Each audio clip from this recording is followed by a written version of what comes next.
DJ រាយូបុកបាសឡើងបងយូយុគនេះអត់ដេកទេបងប្អូនអូយស្រវាំងហើយចូលកម្មវិធីដូចតារាមិត្តភក្តិដែលហៅថាបងកុំភ្លេចកែវណា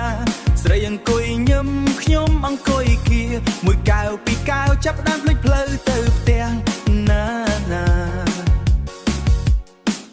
បុកបាំងដោយរន្ទះក្នុងទ្រូងដោយរន្ទះក្នុងទ្រូងរំឡើងញាក់រហូតដាច់ខ្សែក្រវ៉ាត់ខោតើអ្វីដែលខ្ញុំភ័យបំផុត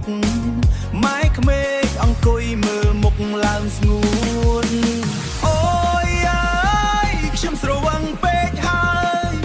និយាយខំពីអង្គហើយពីមុនគាត់ហៅថាកូនប្រសាទឥឡូវគាត់មើលមុខដូចចង់ដេញចេញពីផ្ទះខ្ញុំស្រវឹងពេកម៉ែក្មេកមើលមុខ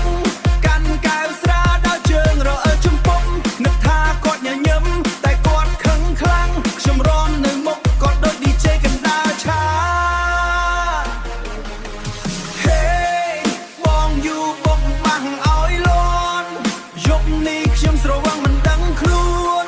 ម៉ែក្មេកសម្លឹងមើលមួយផ្លែខ្ញុំស្ទើរតែរត់ចេញពីផ្ទះ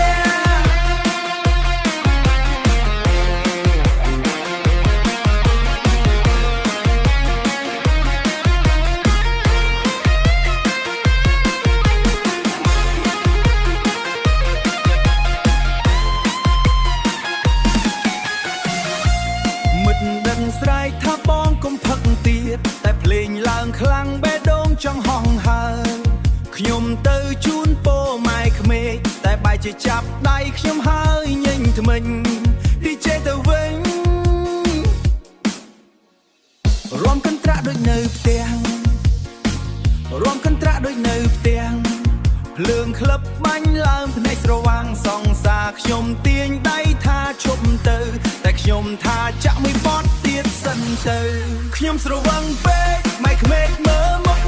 កាន់កែវស្រាដល់ជើងរអិលជំពំនឹកថាគាត់ញញឹមតែគាត់ខឹងខ្លាំងខ្ញុំរំនៅមុខគាត់ដូច DJ កណ្ដាលឆា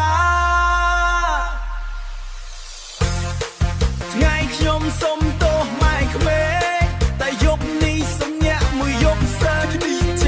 រាយូបងយូបុកបាសឡើង DJ រាយូបុកបាសឡើងបងយូយប់នេះអត់ដេកទេបងប្អូនអូ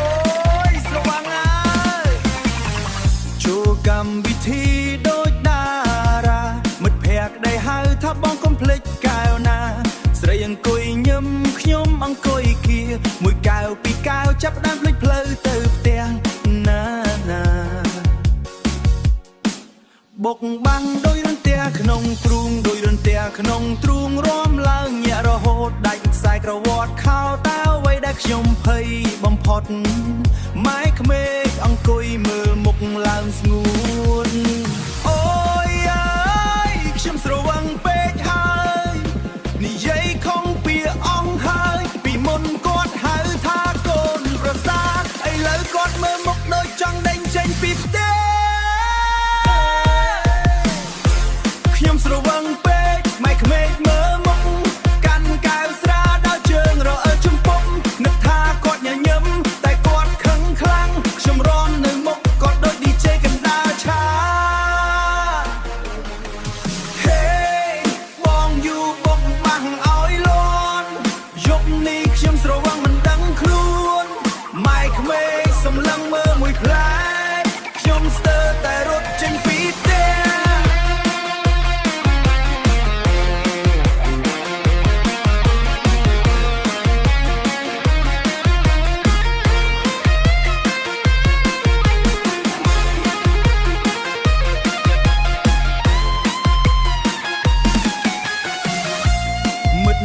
ស្រែកថាបងកុំផឹកទៀតតែភ្លេងឡើងខ្លាំងបេះដូងចង់ហោះហើរខ្ញុំទៅជូនពោម៉ែក្មេកតែបែរជាចាប់ដៃខ្ញុំហើយញញថ្មិញ DJ ទៅវិញ រួមកន្ត្រាក់ដូចនៅផ្ទះ